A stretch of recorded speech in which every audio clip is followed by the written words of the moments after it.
શું કહો છો મુખાપ્રભુ? બોલો, શું છે આજનો નિત્ય નૂતન પ્રકાશ?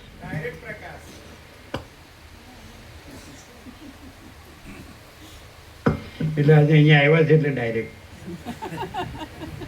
એમ. ગાંધીનગર કે ઉત્તરકાશી થી આવે તો ઇનડાયરેક્ટ એવું ના કે છે.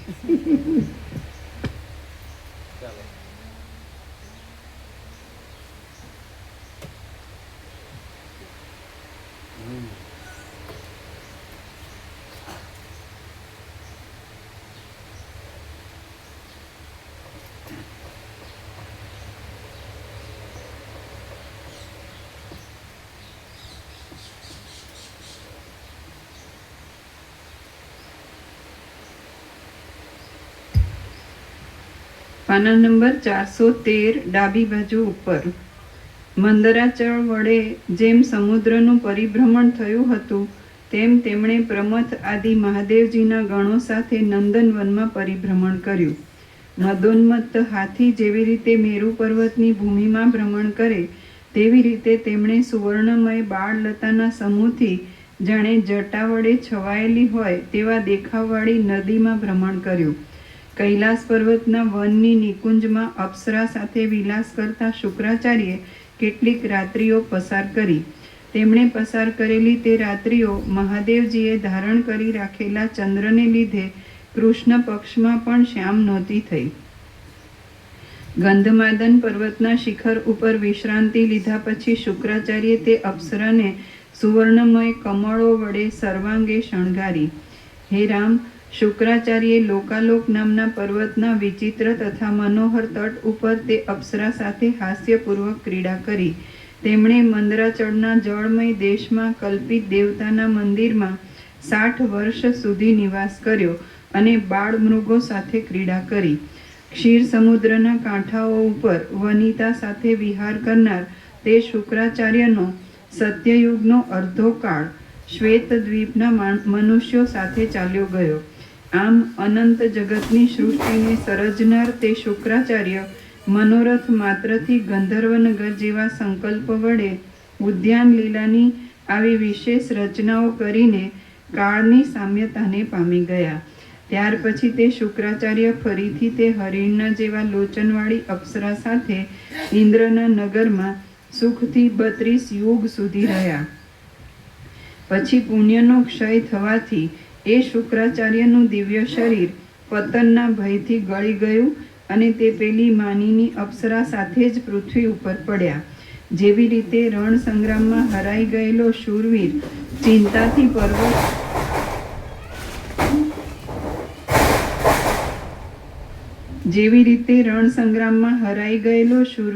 ચિંતાથી પરવશ થઈને પડે છે તેવી રીતે તેમના સમસ્ત અંગો કપાઈ ગયા છે. જેના સમસ્ત અંગો કપાઈ ગયા છે અને વિમાન વગેરે આનંદનું સાધન જેમનું હરાઈ ગયું છે એવા તે શુક્રાચાર્ય પૃથ્વી ઉપર પડ્યા. પાણીનું ઝરણ પથ્થર ઉપર પડવાથી જેમ તેના 100 વિભાગ થાય તેમ પૃથ્વી ઉપર પડેલા તે શુક્રાચાર્યનું શરીર દીર્ઘ ચિંતા સહિત 100 પ્રકારનું થયું. આ પ્રમાણે વિખાઈ ગયેલા દેહવાળા તે શુક્રાચાર્યના તથા અપ્સરાના દુઃખથી યુક્ત થયેલા જીવોએ માળા વિનાના પક્ષીઓની જેમ આકાશમાં પ્રવેશ કર્યો. ત્યાર પછી શુક્રાચાર્યના જીવે ચંદ્રકિરણથી થયેલા હિમપણાને પામીને શાલમાં પ્રવેશ કર્યો. પછી દશાર્ણ દેશના કોઈ બ્રાહ્મણે એ પાકેલા શાલનું ભોજન કર્યું. તેથી તેના વીર્યપણાને પામીને તે તેની સ્ત્રીના ગર્ભમાં રહ્યા. એ પ્રમાણે શુક્રાચાર્યનો દશાર્ણ દેશના બ્રાહ્મણને ઘેર પુત્ર રૂપે જન્મ થયો.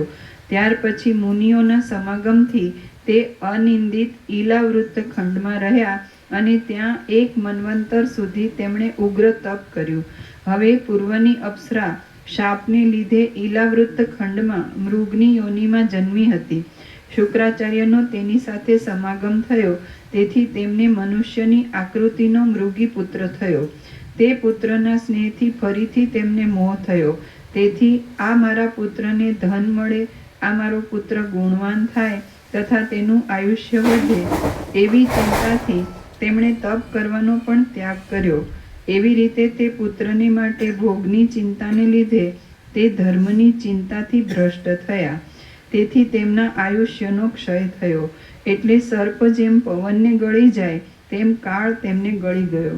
એ પ્રમાણે ભોગની ચિંતા સહિત તેમનું મરણ થયું.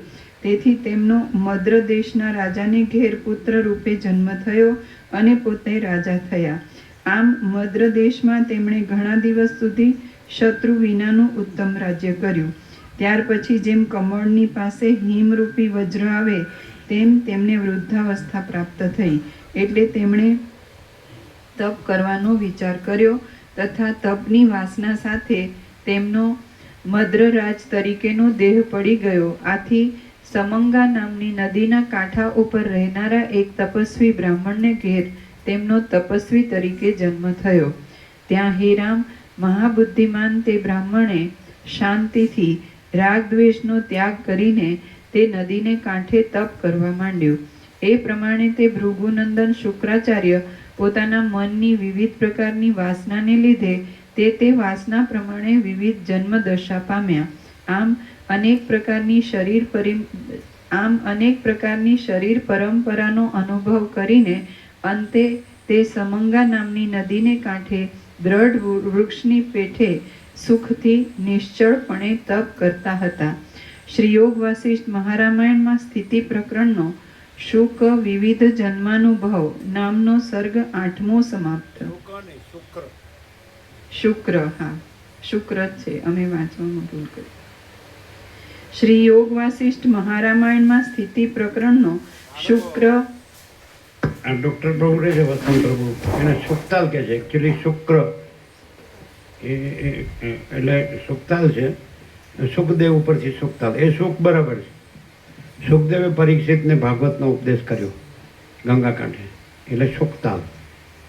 સમજે?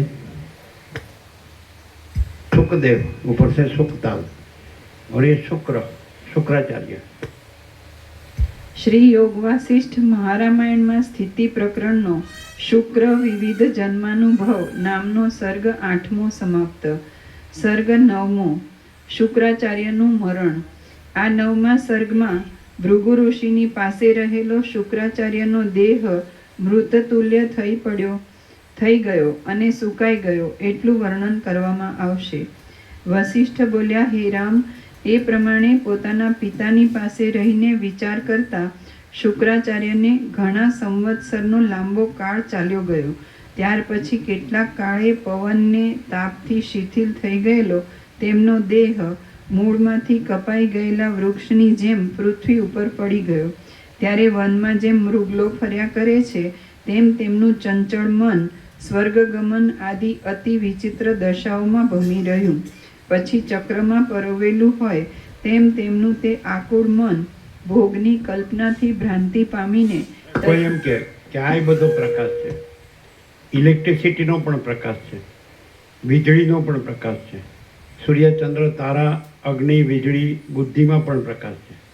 તો પ્રકાશ મૂળ પ્રકાશ છે, પણ એમાં આભાસ આકારનો જે આભાસ છે એ નથી. પ્રકાશ એટલે બે પ્રકાશ નથી, મૂળ પ્રકાશ ને આભાસ પ્રકાશ એ એક જ પ્રકાશ છે. તો અહીં પણ ક્યાંય પણ સર્વત્ર અને સદા જે પ્રકાશ છે એ મૂળ પ્રકાશ છે, અને મૂળ પ્રકાશમાં કોઈ આભાસ આકાર નથી. એટલે આભાસ આકાર જોડીને એ આભાસ પ્રકાશ નથી, એ મૂળ પ્રકાશ જ છે. સમજાય કે નહીં? એટલે સૂર્ય ચંદ્ર તારા અગ્નિ વીજળી આ વિદ્યુત એ પણ ઇલેક્ટ્રિસિટી અને બુદ્ધિ જે કંઈ આ દ્રશ્યમાં તો એ મૂળ પ્રકાશ જ છે. પણ મૂળ પ્રકાશમાં કોઈ આભાસ આકાર નથી. એટલે પ્રકાશ આભાસ પ્રકાશ નથી, એમાં આભાસ આકાર જોડવાથી એને આભાસ પ્રકાશ કહેવાનું નથી. એ મૂળ પ્રકાશ જ છે, બે પ્રકાશ નથી. મૂળ પ્રકાશ એટલે સ્વયં પ્રકાશ અને આભાસ પ્રકાશ બે નથી, સ્વયં પ્રકાશ જ છે. મહાચિદાકાશ સ્વયં પ્રકાશ સંપૂર્ણ પ્રકાશ. એટલે જ્યાં આભાસ આકાર છે એનો ભ્રમ ન હોય તો એ મૂળ પ્રકાશ જ છે, સ્વયં પ્રકાશ જ છે. અને ભ્રમ હોય તો પ્રકાશ તો મૂળ પ્રકાશ જ છે, ભ્રમ કાંઈ નથી. આભાસ આકારનો ભ્રમ કાંઈ નથી, પ્રકાશ તો એક જ છે. મહાચિદાકાશ સ્વયં પ્રકાશ સંપૂર્ણ પ્રકાશ. ખ્યાલ આવે છે કે નહીં? એટલે જુદા જુદા આભાસ આકાર જોડીને એ પ્રકાશને જુદા જુદા નિર્દેશો કર્યા છે કે આ સૂર્યપ્રકાશ, આ ચંદ્રપ્રકાશ, આ અગ્નિ પ્રકાશ, આ વીજળી પ્રકાશ, આ બુદ્ધિ પ્રકાશ, એક જ પ્રકાશ. પણ સૂર્યનો આકાર નથી અને માચિદાકાશ સ્વયં પ્રકાશ સંપૂર્ણ પ્રકાશ છે. ચંદ્રનો આકાર નથી અને માચિદાકાશ સ્વયં પ્રકાશ સંપૂર્ણ પ્રકાશ છે. તારાનો આકાર નથી અને માચિદાકાશ સ્વયં પ્રકાશ સંપૂર્ણ પ્રકાશ છે. અને અગ્નિનો આકાર નથી અને માચિદાકાશ સ્વયં પ્રકાશ સંપૂર્ણ પ્રકાશ છે. વીજળીનો આકાર નથી ને માચિદાકાશ સ્વયં પ્રકાશ સંપૂર્ણ પ્રકાશ છે. બુદ્ધિનો આકાર નથી ને માચિદાકાશ સ્વયં પ્રકાશ સંપૂર્ણ પ્રકાશ છે. એટલે પ્રકાશ તો એક જ પ્રકાશ છે, માચિદાકાશ સ્વયં પ્રકાશ સંપૂર્ણ પ્રકાશ. પ્રકાશ છે એ બે નથી કે એક સ્વયં પ્રકાશ ને એક આભાસ પ્રકાશ. સમજાય છે કે નહીં? એક જ પ્રકાશ છે. પ્રકાશ છે એમાંથી જે આભાસ આકાર છે એ કાંઈ નથી એવું જે ક્લિયર હોય તો ત્યાં એ માચિદાકાશ સ્વયં પ્રકાશ સંપૂર્ણ પ્રકાશ છે જ. એ તો પ્રથમથી છે, નવો આવતો નથી. પ્રકાશ તો છે જ, જે આભાસ આકાર નથી. એટલે આભાસ આકાર જોડવાથી એ પ્રકાશ આભાસ આકાર રૂપે લાગે છે. પણ એમ કે દાખલા કે સૂર્યપ્રકાશ, તો ત્રૈલોક્ય સૂર્યપ્રકાશથી ભાસે છે અને એમાં ભાસે છે, પણ સૂર્યપ્રકાશમાં ત્રૈલોક્ય નથી. એટલે ત્રૈલોક્યના આભાસ આકાર ન જોડો તો એ પ્રકાશ જ છે ને સૂર્ય જ છે. ક્લિયર? ત્રૈલોક્ય છે આભાસ આકાર છે, એપિયરન્સ, દેખાવ માત્ર એ છે જ નહીં કોઈ પણ આભાસ આકાર. એટલે જ્યાં કોઈ પણ આભાસ આકારનો ભ્રમ ન હોય તો એ એ પ્રકાશ છે એ માચિદાકાશ સ્વયં પ્રકાશ સંપૂર્ણ પ્રકાશ જ છે, બીજો પ્રકાશ જ નથી. બોલો કેમ છે? શું છે આજનો નિત્ય નૂતન પ્રકાશ? ખબર પડે? પ્રકાશ છે અખંડ પ્રકાશ છે.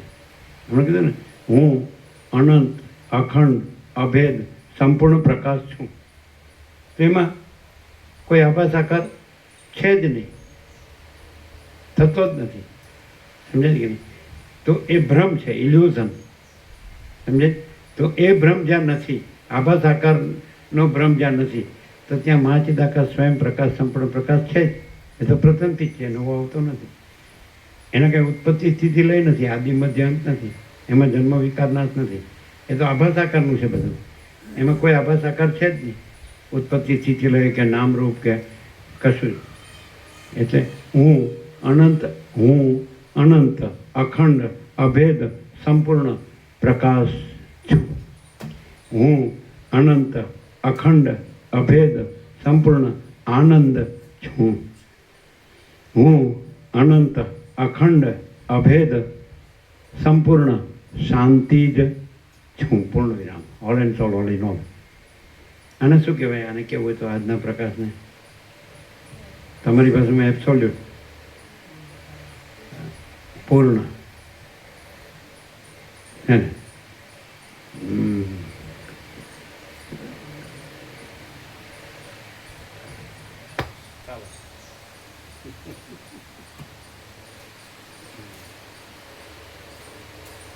શું આવ્યું નિત્ય નૂતન પ્રકાશ? Full and